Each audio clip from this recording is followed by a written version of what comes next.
Hoy día vamos a conversar acerca del rol de nuevas terapias y tecnología en el manejo de la diabetes tipo 2.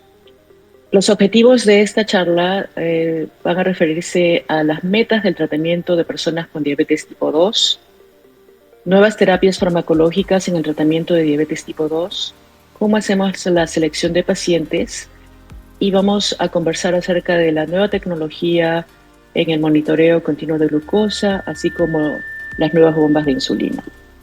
Mi papá, que era médico, siempre me decía que la medicina es un arte. Siempre hay que tener al paciente en el centro de nuestras decisiones y eso es lo que estamos tratando eh, en el tratamiento de los pacientes. La individualización del tratamiento es considerando las necesidades y preferencias de cada paciente es importante. En esta tabla estamos haciendo la definición de lo que es la glucosa normal. La glucosa en ayunas en un paciente sin diabetes siempre está debajo de 100. Después de 2 horas no pasa de 140 y la hemoglobina 1C es menos de 5,7. Cuando el paciente avanza a prediabetes, la glucosa en ayunas está alta entre 100 y 126 a las 2 horas de un examen de glucosa, después de comer un alimento con carbohidratos, sube a más de 180, pero permanece debajo de 200. Mientras que los pacientes con diabetes empiezan con una glucosa en ayunas de más de 126, pueden subir a más de 200 después de comer carbohidratos y la hemoglobina 1C es más de 6,5. Estos son los criterios para el diagnóstico de diabetes. En el tratamiento de diabetes, lo que tratamos de hacer es de aproximar a los pacientes a lo que es normal. En ese caso, el goal es de tener la hemoglobina 1C de menos de 7%, la glucosa en ayunas entre 80 y 130 y después de 2 horas mantener la glucosa debajo de 180. Esta es una gráfica que compara la glucosa de pacientes que no tienen diabetes con los pacientes con diabetes. Y en general lo que tratamos de hacer es de aproximar el perfil de la glucosa a lo que es lo normal. Pero en este tratamiento también tenemos que tener en consideración la edad del paciente, la duración de la diabetes, otras comorbilidades como obesidad, enfermedad cardiovascular, insuficiencia renal, riesgo de hipoglucemia, el acceso a medicamentos y el costo y preferencias del paciente. En 2012, uno de los maestros de endocrinología en Estados Unidos, el doctor Inzuki de Yale, tuvo que escribir un reporte indicando de que el tratamiento de diabetes tiene que ajustarse al paciente. Y los goles del tratamiento dependen de los factores que habíamos dicho antes, ¿no? Por ejemplo, si tenemos un paciente que es muy joven y recién ha comenzado con diabetes y que está muy interesado en normalizar su glucemia, está bien tratar de poner goles que son cercanos a la normalidad. Mientras que pacientes que son muy complicados, que tienen otras enfermedades, hay que ser más tolerantes en los goles de la glucemia. La hiperglucemia de la diabetes tiene diferentes factores. Como se ve aquí en esta slide, el doctor Ralph DeFronzo en el 2008 definió los diferentes órganos que están implicados en la hiperglucemia, incluyendo no solamente el páncreas, pero también el sistema gastrointestinal, las células grasas, los riñones, el cerebro, los músculos, el hígado y también las células alfa del páncreas. Aquí definimos la contribución de la fisiopatología de la diabetes de acuerdo a los órganos, comenzando con las células beta pancreáticas que van a tener una deficiencia en la secreción de insulina. Los músculos van a acumular en forma insuficiente la glucosa debido a la resistencia a la insulina. El hígado también va a tener un defecto en el que hay un aumento en la secreción endógena de glucosa debido a esta resistencia. En el tejido adiposo hay un aumento de la producción de ácidos grasos libres que incrementa la resistencia a la insulina, y en el tracto digestivo hay un defecto en el efecto incretino, que vamos a discutir un poquito más adelante. Las células alfa pancreáticas también tienen un defecto que es básicamente un aumento en la secreción de glucagón, que aumenta la secreción de glucosa. Los riñones tienen un aumento en la reabsorción de glucosa, y el sistema nervioso presenta una disfunción de neurotransmisores que permite la ingestión de calorías y carbohidratos que sube la glucosa. Hay que tener en cuenta también que con el pasaje del tiempo la insulina va de estar incrementada en pacientes con resistencia a la insulina, y con los años va a haber una deficiencia absoluta de insulina en los pacientes con diabetes tipo 2.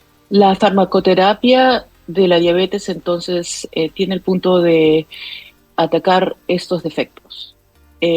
Por ejemplo, tenemos las medicinas que disminuyen la resistencia a la insulina en el músculo y en el hígado, como la metformina y el pioglitazona. Las medicinas que bloquean la absorción de glucosa en el intestino, los inhibidores de la alfa-glucosidasa, como la carbosa.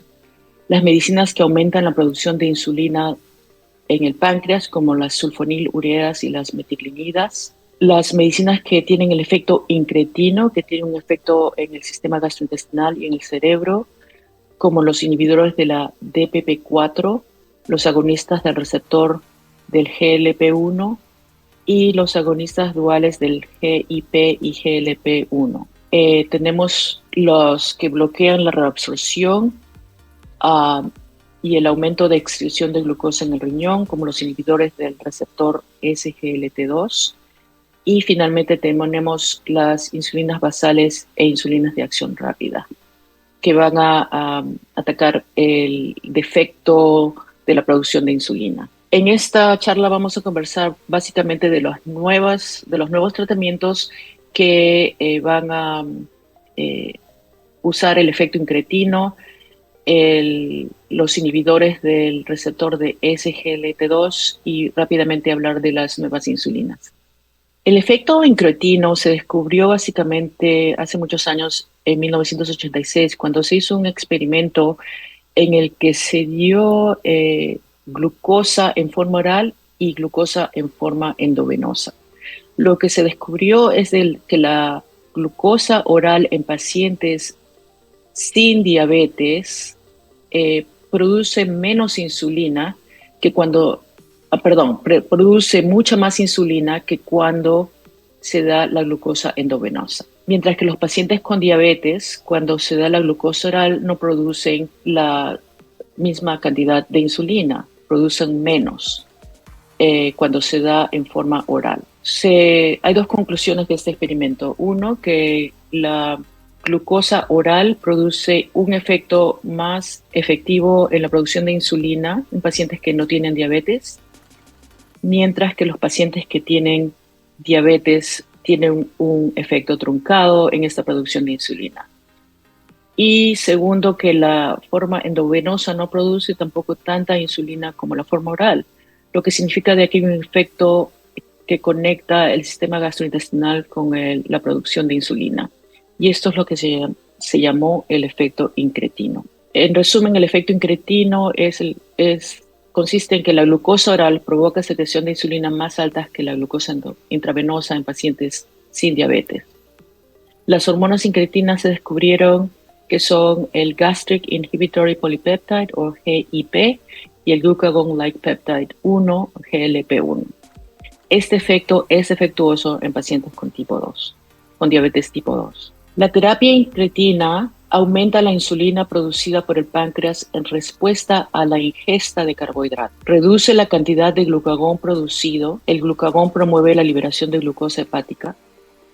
Reduce la velocidad con que el estómago vierte su contenido en los intestinos, haciendo que el azúcar se absorba lentamente, evitando los picos de glucosa. Produce una sensación de saciedad temprana durante la comida y no promueve hipoglicemia. Tenemos los inhibidores de la dipeptidilpeptidasa 4 o DPP4.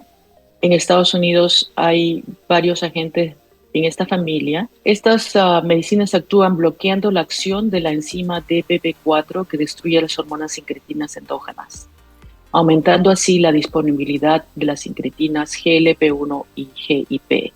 Es un efecto indirecto. Estas medicinas deben ajustarse de acuerdo a la disfunción renal, evitar en pacientes con historia de pancreatitis, y más importante es no usar en pacientes con insuficiencia cardíaca, porque estimula el sistema nervioso simpático, lo que puede causar efectos nocivos en la estructura y función del músculo cardíaco. El efecto incretino es indirecto e inferior a los agonistas del GLP-1 y GIP.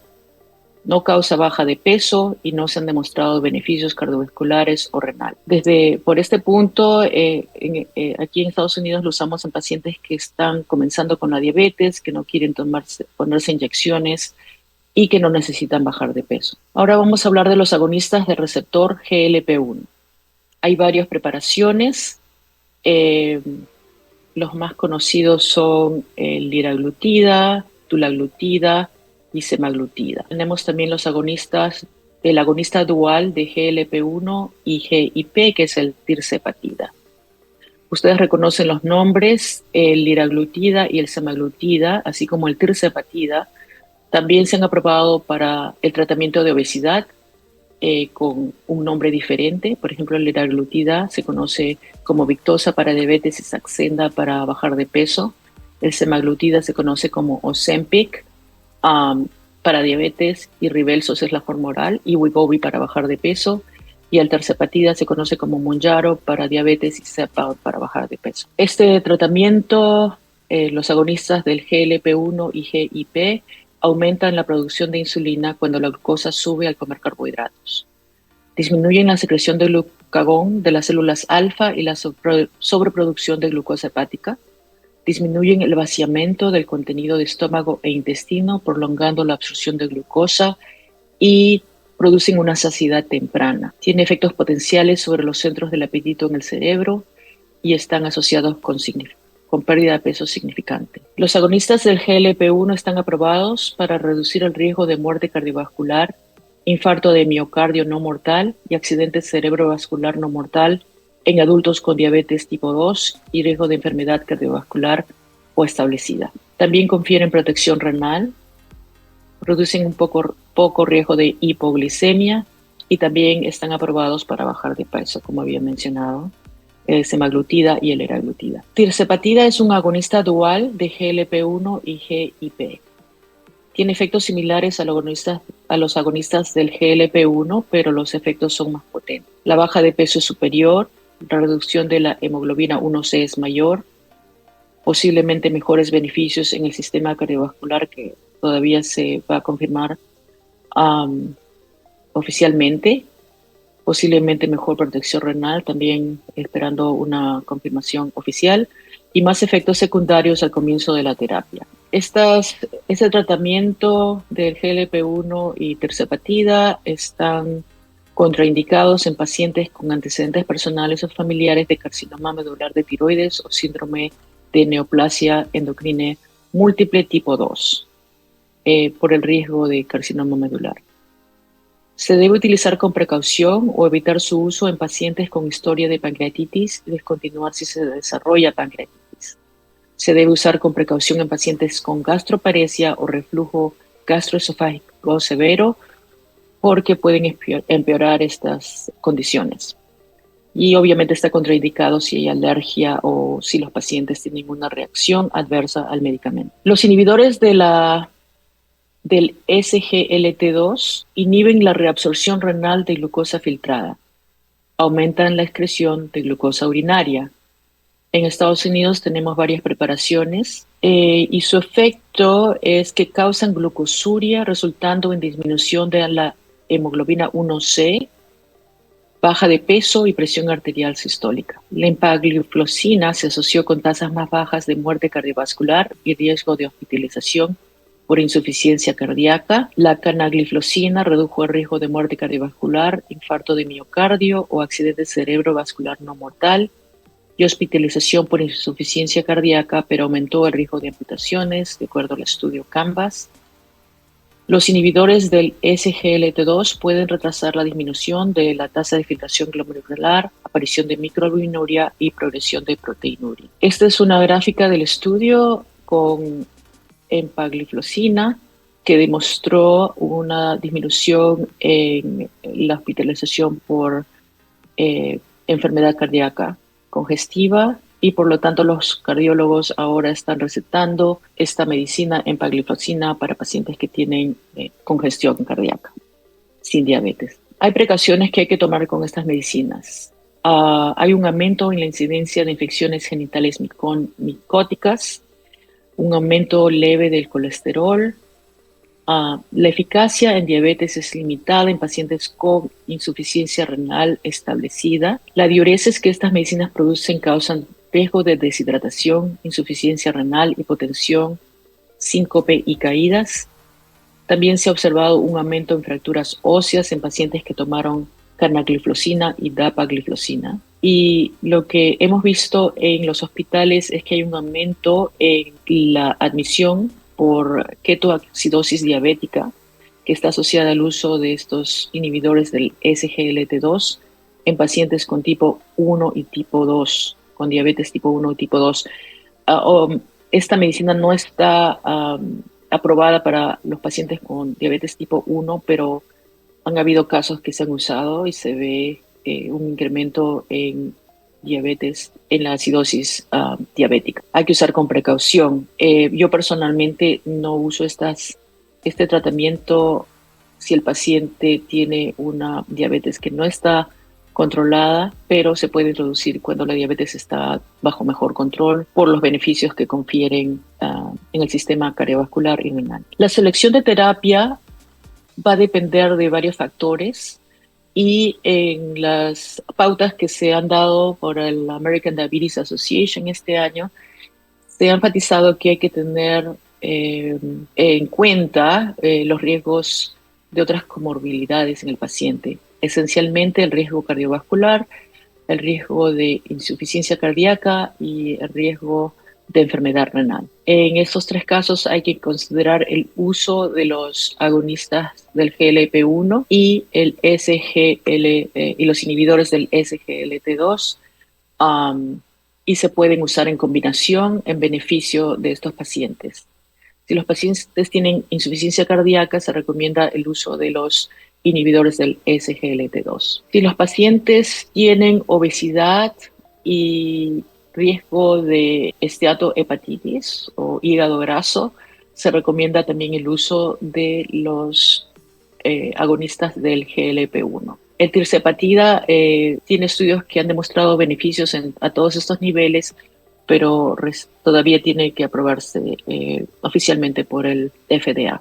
En resumen, si los pacientes tienen obesidad como uno de sus problemas, hay que considerar el uso de agonistas del GLP-1 como semaglutida o liraglutida y tirzepatida, que es más potente por ser un agonista dual. Si los pacientes tienen riesgo de hipoglucemia, hay que evitar sulfonilureas e insulina en las etapas iniciales. Hay otras medicinas que tienen menos riesgo de hipoglucemia, como la metformina, el pioglitazona, los inhibidores del SGLT2, los agonistas del GLP-1 y DPP-4, así como el tirzepatida. Con tal de que no estén en combinación con insulina o sulfonilureas, estas medicinas por sí solas no causan hipoglucemia. Si los pacientes tienen insuficiencia renal crónica, se recomienda inhibidores del SGLT2 y agonistas del GLP-1 y se puede combinar si es necesario para mejorar el control de la diabetes. Con enfermedad cardiovascular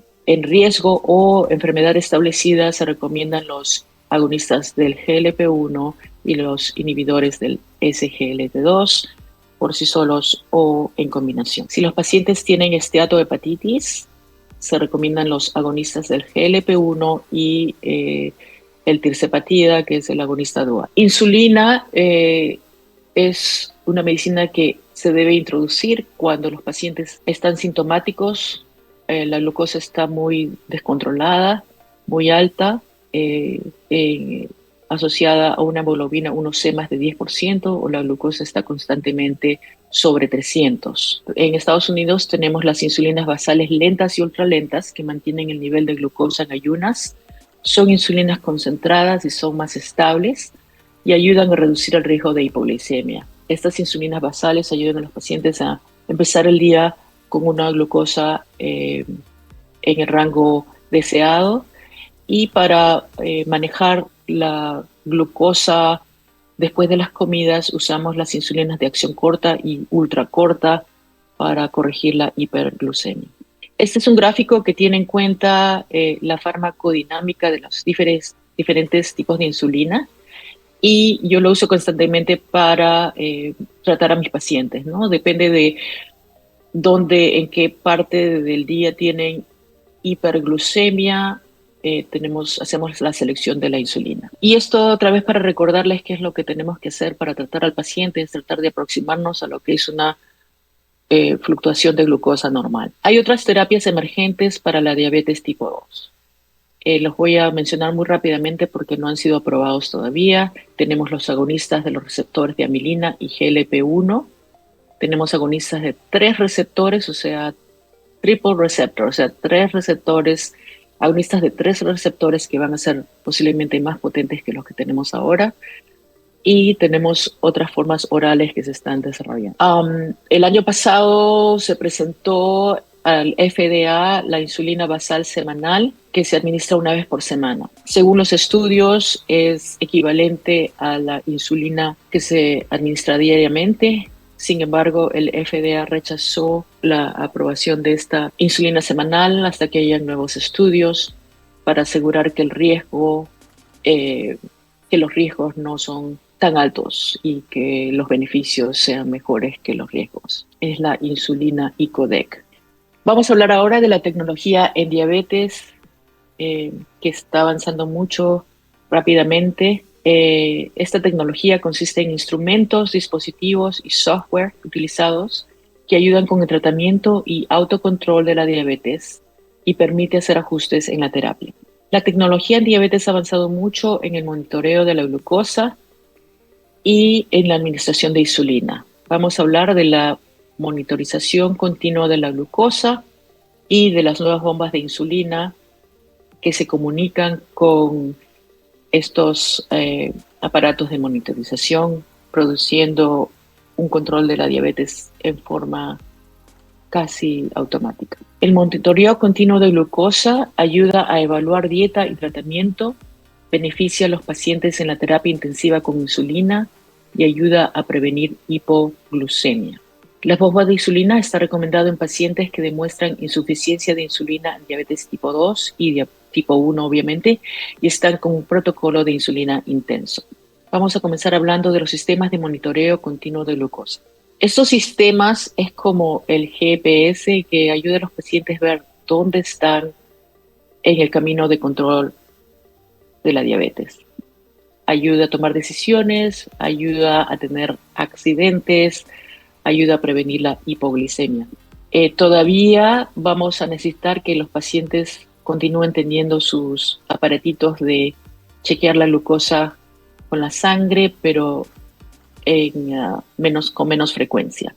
Es importante porque la glucosa de sangre es el parámetro más válido para chequear la glucosa. ¿Cómo funcionan los sistemas de monitoreo continuo? Detectan los niveles de glucosa en el líquido intersticial debajo de la piel y envía datos a un receptor. Proporciona información sobre los niveles de glucosa cada minuto. Hay que tener en cuenta que el líquido intersticial puede estar entre 5 y 10 minutos detrás de la medida de glucosa en la sangre. El sistema consiste en un sensor que está insertado por vía transdérmica y detecta la glucosa en el intersticio.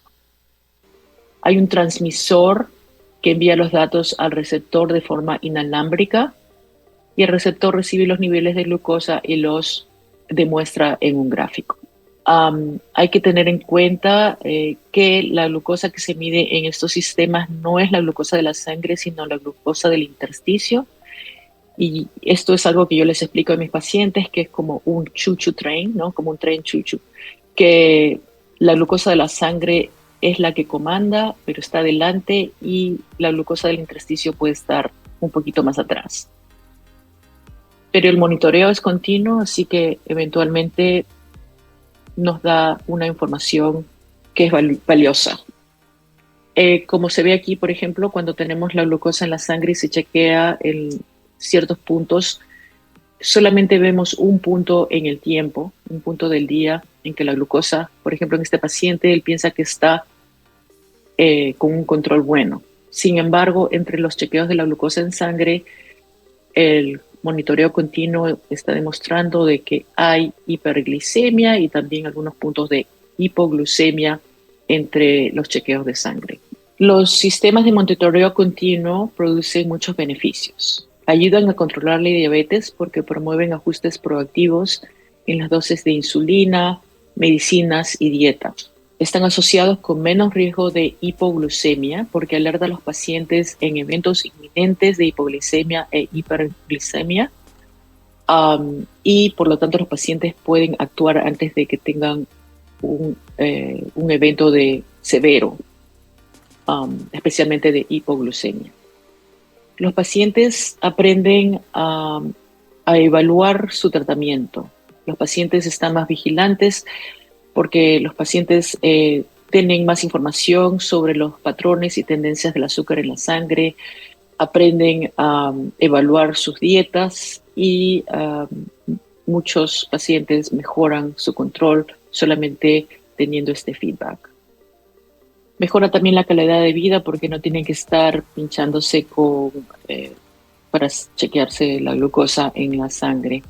Los pacientes que usan estos sistemas de monitoreo deben de tener acceso a monitoreo de sangre. Por eso les dije que los aparatitos todavía son valiosos.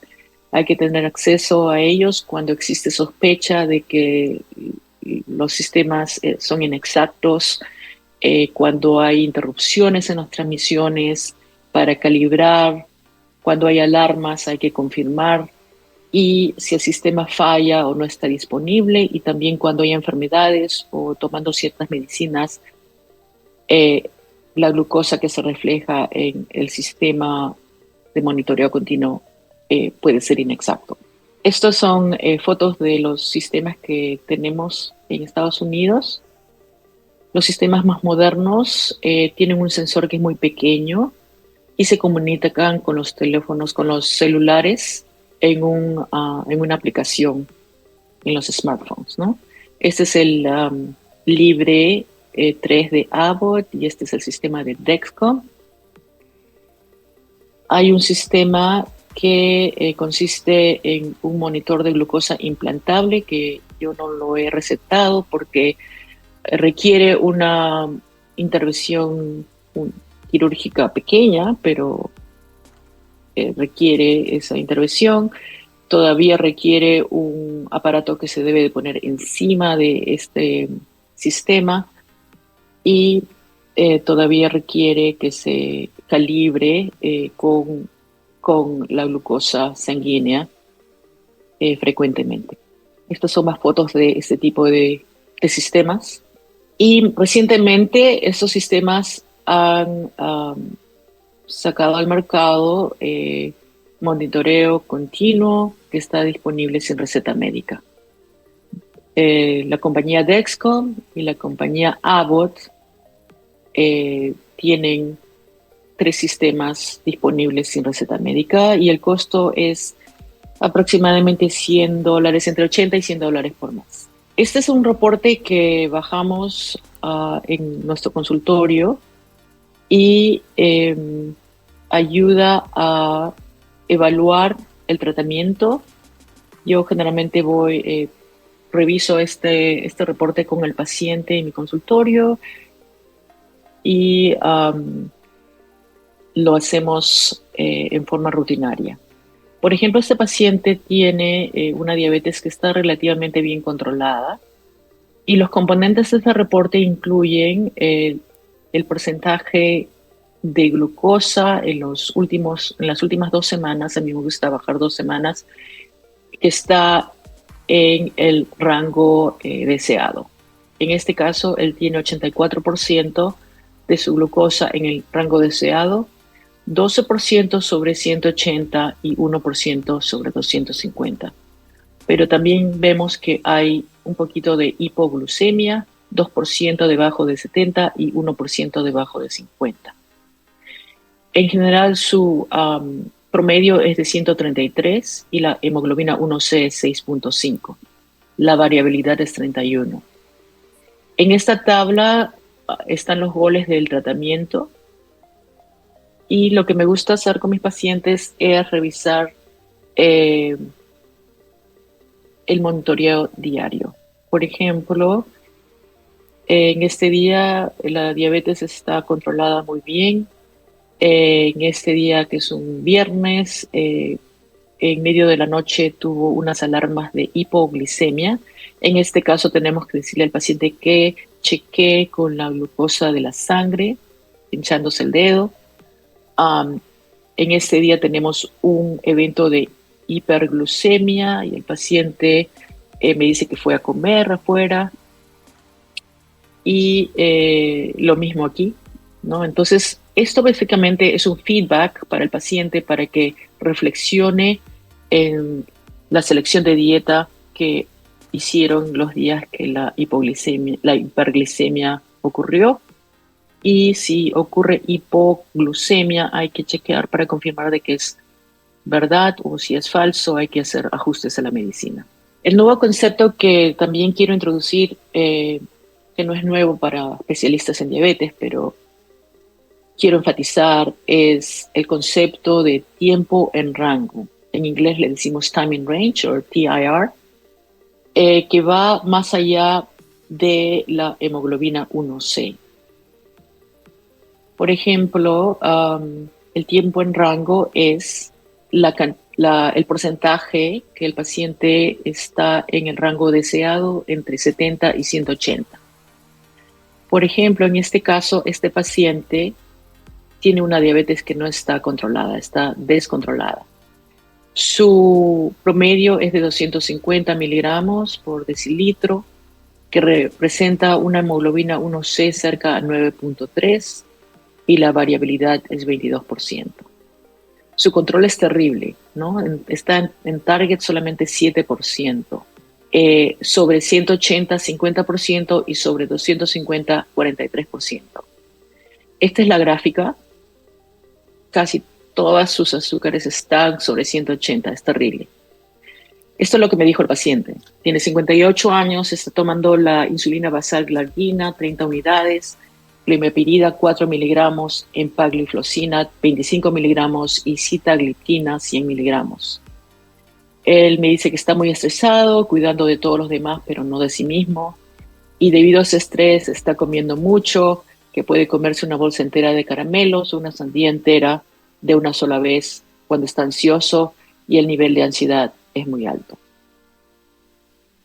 Día a día, todas sus glucosas están elevadas.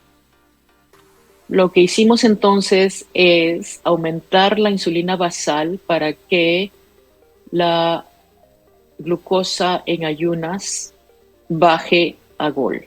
Descontinuamos la sitagliptina, que es inhibidor del DPP4, y lo pusimos en tirzepatida con la dosis inicial y le dimos instrucciones para que nos llame para avanzar la dosis después de un mes.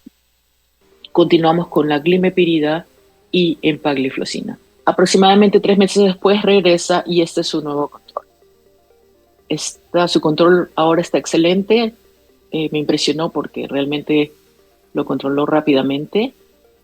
Y ahora su time in range, o su tiempo en rango, está a 90%, solo 9% sobre 180 y nada sobre 250.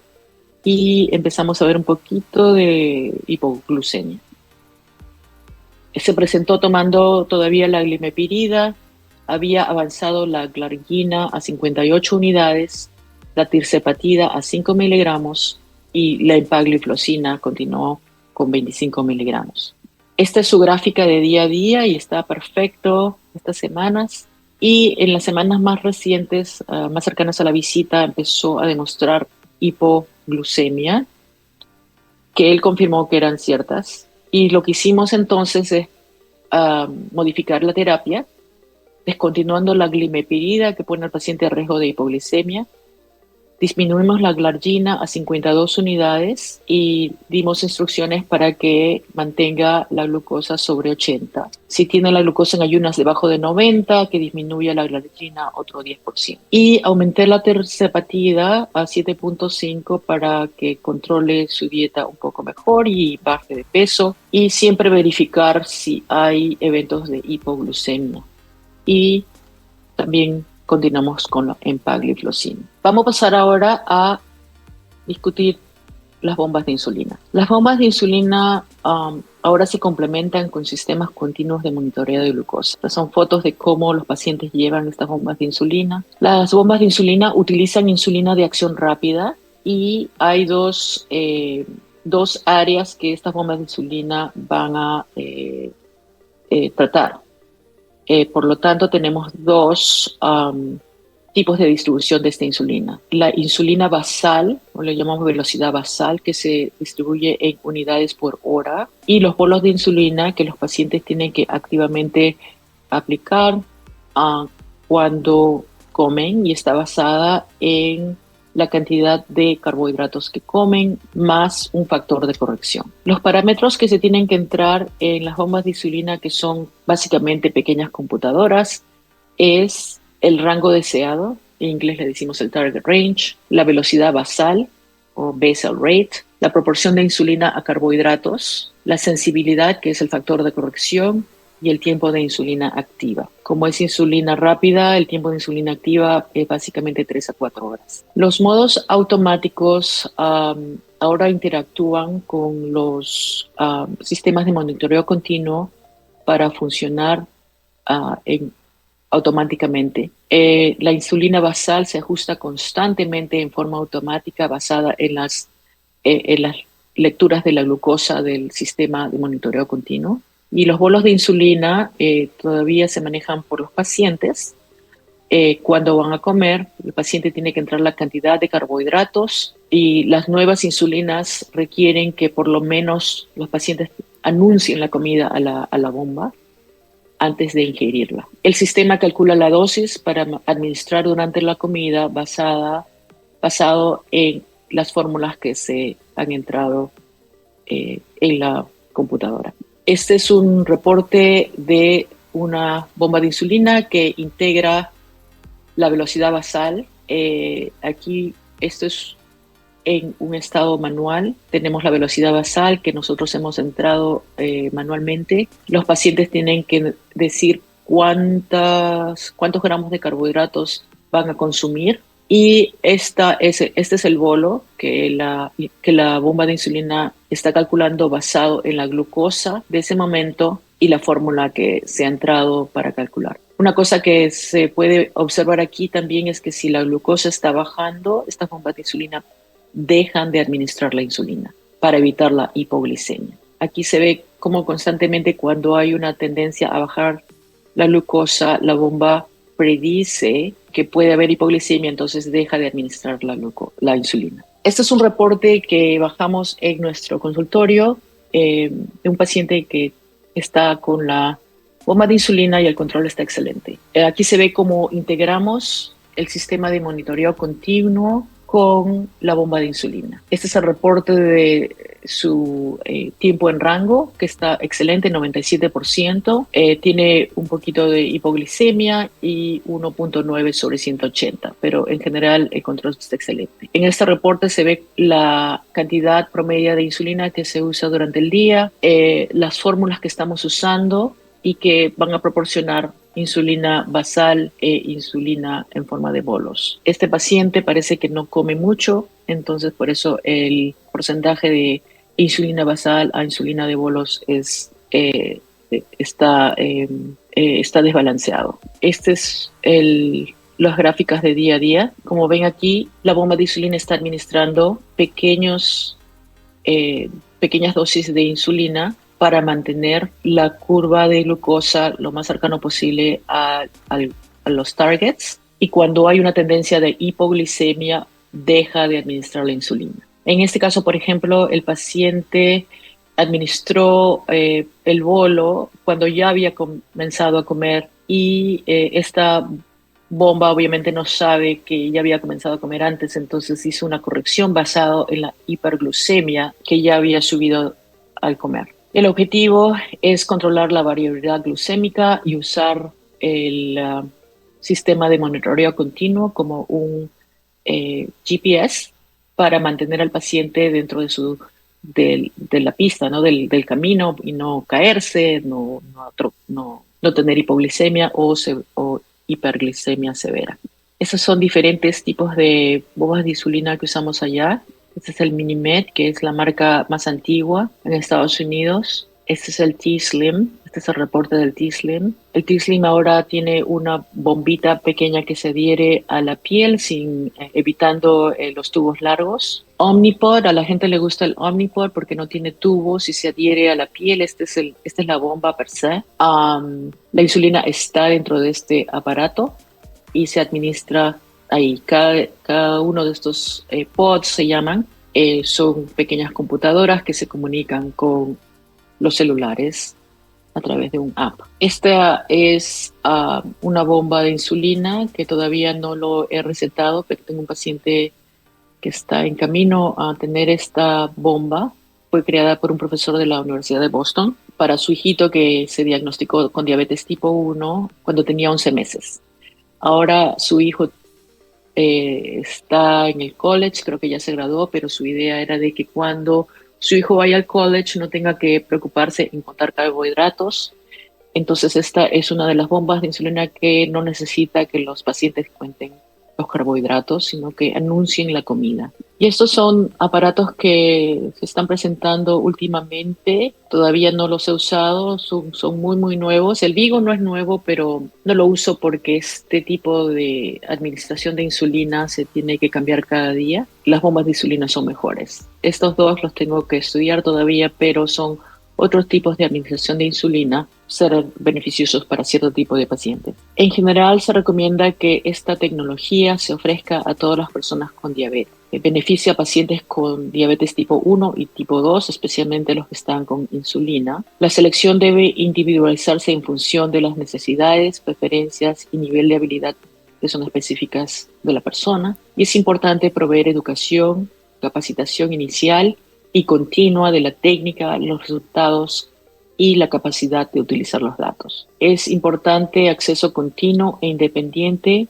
de la edad o los niveles de la hemoglobina 1C. Los estudiantes deben recibir apoyo de esta tecnología en la escuela, recomendar el inicio temprano de monitoreo de glucosa, identificar el rol de profesionales de la salud que trabajan con tecnología de la diabetes. Obviamente los endocrinólogos son los que se especializan en esta tecnología y dentro de endocrinología hay especialistas en diabetes y esta tecnología. O sea que hay que identificar y hay que entrenarse continuamente para proporcionar estos beneficios. En conclusión, es esencial un enfoque integral que no solo controle la glucosa, sino que también reduzca las complicaciones y mejore la calidad de vida del paciente. El paciente está al centro y está al timón del manejo de su diabetes, y por eso educar al paciente es importante, y el desarrollo de nuevas terapias y tecnología en el manejo de diabetes está progresando muy rápidamente y hay que continuar el entrenamiento. Muchas gracias por su atención y quiero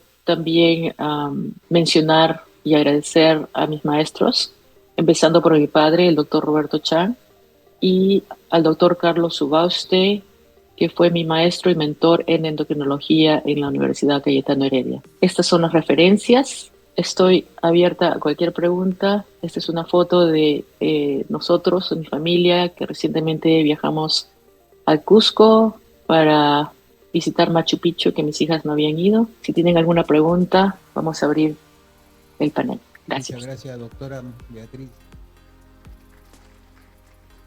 Todavía estamos en conexión con la doctora. Si hubiera alguna pregunta por parte del auditorio.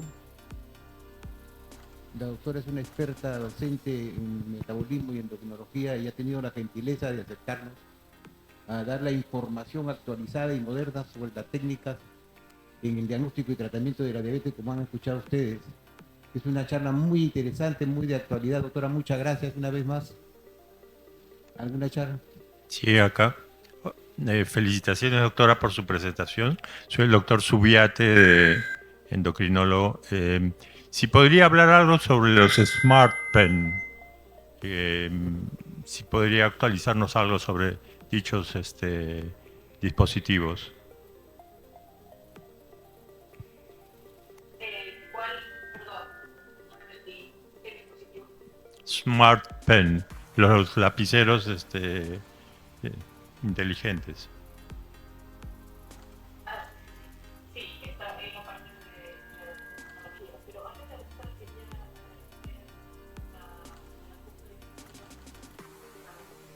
especialmente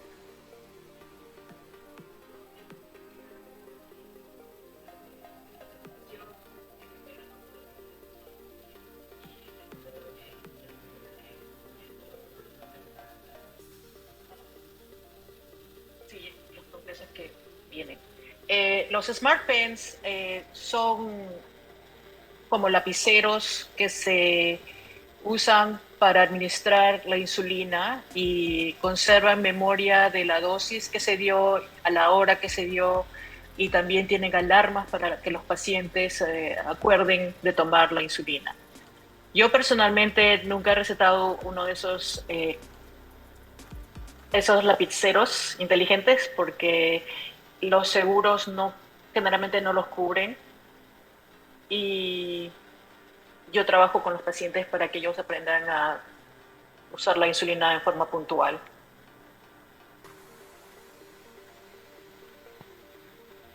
Doctor Roca. ¿Tienen esos lapiceros allá en el Perú?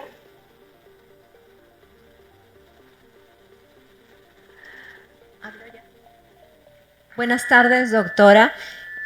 Yo tenía una pregunta puntual acerca de un caso que estamos viendo en el hospital donde laboro.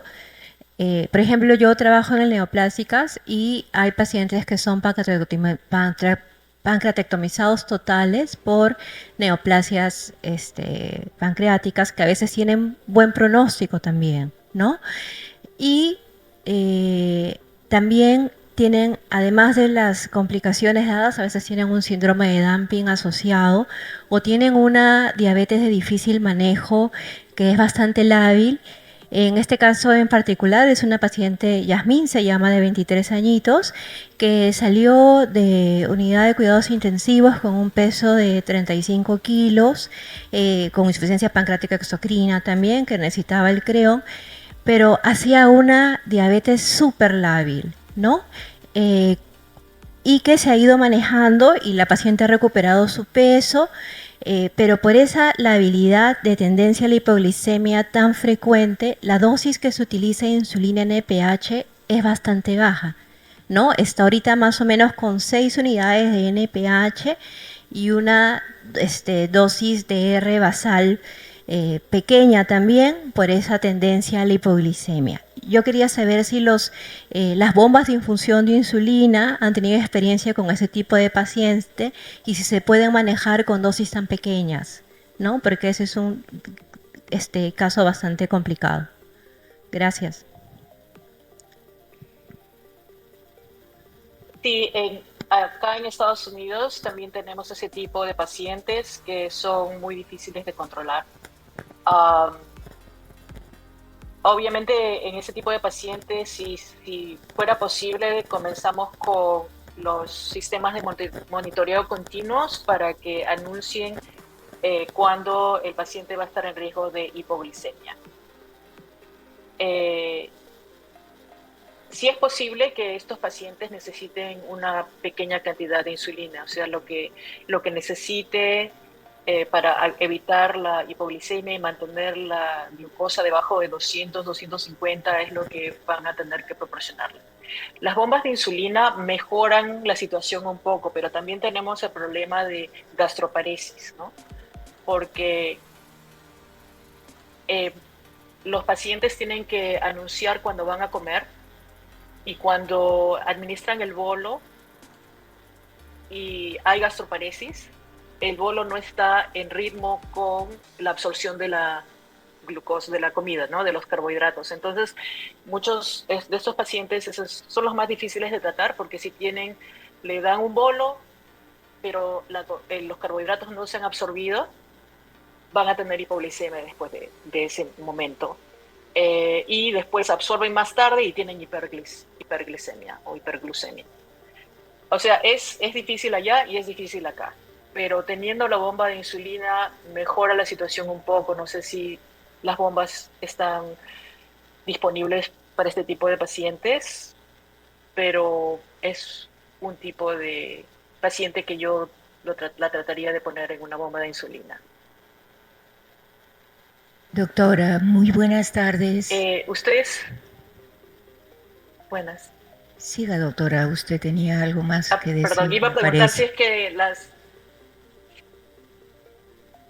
Quería preguntar si es que las insulinas basales están disponibles en Lima, como Lantus, Glargina. Sí. Sí, doctora. Sí, doctora. Doctora, muy buenas tardes. Entonces, lo mejor, en vez de usar NPH, es usar una insulina basal también, porque da más estabilidad, o sea, una insulina que te va a dar un control más estable. Y usar la insulina rápida antes de las comidas, y eso va a estar más en coordinación con la hiperglicemia después de la comida. Lo que se trata... Disculpen porque me parece que el audio que está doctora, un poquito si me escucha, atrás de lo que yo estoy diciendo. ¿Me escucha, doctora? Lo que se trata Le agradecería... un ratito. ¿Aló? Sí, Lo que se escucho. trata es de que dar una insulinoterapia similar a la producción de insulina humana. Es lo que usted ha dicho en estos momentos, dar una insulina basal y pico de insulinas intermedias preprandiales. Usamos acá en el Perú ya insulina gardina, insulina intermedia, insulinas rápidas. Sí, doctora, sigamos más. Sí. Buenas tardes, doctora. Le agradezco muchísimo su interesante ponencia. Soy la doctora Cecilia Paz Schaeffer, neuróloga y endocrinóloga. Doctora, usted mencionó que estos dispositivos de registro de monitoreo continuo van hacia la glucosa intersticial. Quisiera que nos instruya respecto a la posibilidad de que hubieran algunas condiciones en el intersticio que pudieran interferir con los resultados de este monitoreo. Por supuesto, sí. Hay que tener en cuenta que algunas medicinas, por ejemplo, la vitamina C, acetaminofén, furosemida, pueden causar discrepancias en la lectura de la glucosa en el intersticio. Condiciones de enfermedad agudas, ¿no? Por ejemplo, acidez en el pacientes que están muy enfermos, que tienen un sistema de acidez o que están en el UCI, también tienen discrepancias con la glucosa. Por eso todavía no se ha aprobado estos sistemas en el sistema hospitalario de Estados Unidos, porque todavía no se ha demostrado contundentemente de que son seguros, pero muchos hospitales ya los están usando fuera de la aprobación. Pero eso es lo primero que hay que descartar. Doctor Roca.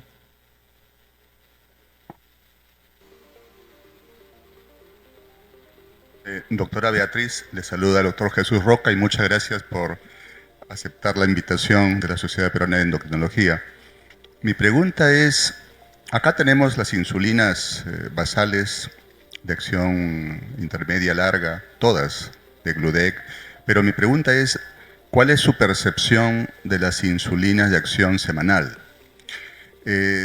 ¿Y cuál sería el paciente que lo requeriría, el ideal? ¿Cuál es el fenotipo de paciente diabético tipo 2 que requerirían este tipo de insulinas ya ultra largas?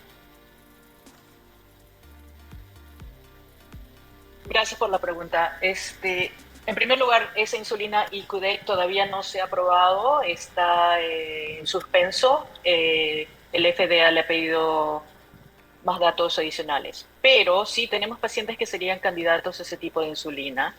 Eh, los estudios han demostrado de que no son inferiores a las insulinas diarias, basales, diarias. Los efectos y el riesgo de hipoglicemia no es mayor que las insulinas diarias, eso es lo que los estudios han demostrado. Yo no lo he usado, obviamente, porque no ha sido aprobada, pero sí tengo en mente algunos pacientes en que se puede usar, por ejemplo, esos viejitos, que aquí en Estados Unidos son muchos viejitos que no tienen familia. Entonces, que no salen de la casa o que no pueden ver bien, los hijos van una vez por semana. Entonces, ese sería, por ejemplo, el tipo de paciente que podría tener este tipo de insulina. Lo mismo en los nursing homes, ¿no? En los asilos donde se tiene que administrar insulina. Eh, Son pacientes que no lo pueden hacer ellos mismos. Yo veo ese tipo de insulina en pacientes que necesitan ayuda. Y también pacientes que no les gusta tomar inyecciones o que no pueden administrarse ellos personalmente. Yo tengo un paciente, por ejemplo, que es cuadripléjico y él me estaba pidiendo ese tipo de insulina. Todavía no está aprobado, pero cuando lo aprueben seguramente que se lo voy a recetar a él porque él no se puede administrar su propia insulina. Entonces tiene que depender de otras personas para que la administren. En aras del tiempo, doctora, muchas gracias por su colaboración. En nombre del presidente de la Sociedad de Endocrino y de los médicos asistentes, muchas gracias. Quisiéramos tenerle en otra oportunidad. Gracias. Gracias a ustedes por la invitación. Un placer y un honor estar con ustedes.